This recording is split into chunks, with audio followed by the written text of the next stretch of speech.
Le professeur de droit et expert international de la question du Sahara, Abdelhamid El-Wali, est intervenu au forum de l'AMAP sur le thème droits de l'homme et questions du Sahara, pour mettre le point sur les réalisations du Maroc en matière des droits de l'homme et évoquer les derniers développements de la question du Sahara. Lorsque vous consultez les rapports des droits de l'homme, faits par Human Rights Watch ou bien Amnesty International, qu'est-ce que vous constatez? Vous constatez qu'ils sont très satisfaits de la situation des droits de l'homme au Sahara, comme ils le sont pour ce qui est... Vous consultez les rapports de l'époque de 2001, 2002, etc., 2003, au début des années 2000. Et avec le temps, on va voir ça. Normalement, la situation s'est encore améliorée davantage. Abdelhamid El-Wali a souligné que la situation du Sahara est différente de celle qui prévaut dans d'autres foyers de tension, ajoutant que rien ne justifie la création d'un mécanisme de surveillance des droits de l'homme dans les provinces du Sud. Objectivement, rien ne pousse à ce qu'il y ait création d'un système de surveillance des droits de l'homme. Il y a un ordre juridique qui est là-bas, il y a des justices qui fonctionnent, il y a des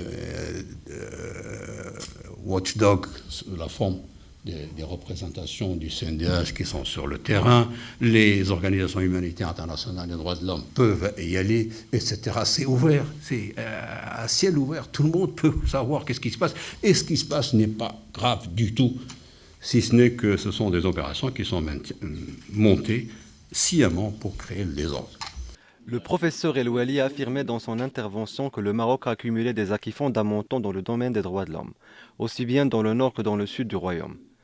Ces acquis font du Maroc un leader dans la préservation des droits de l'homme. Il y a des acquis fondamentaux très importants en matière de droits de l'homme qui vont de la création du CNDH jusqu'aux mesures qui ont été adoptées dernièrement et qui font du Maroc, sincèrement et objectivement, on est tous droits de l'hommistes, voyez-vous, qui font du Maroc un pays respectable dans les pays du Sud, parmi les pays du Sud, respectable, je veux dire, parmi les pays leaders en matière de droits de l'homme. Évidemment, lorsque vous vous intéressez à la question des droits de l'homme, ça n'est jamais satisfait, ça n'est jamais parfait. Même aux États-Unis, il y a un problème.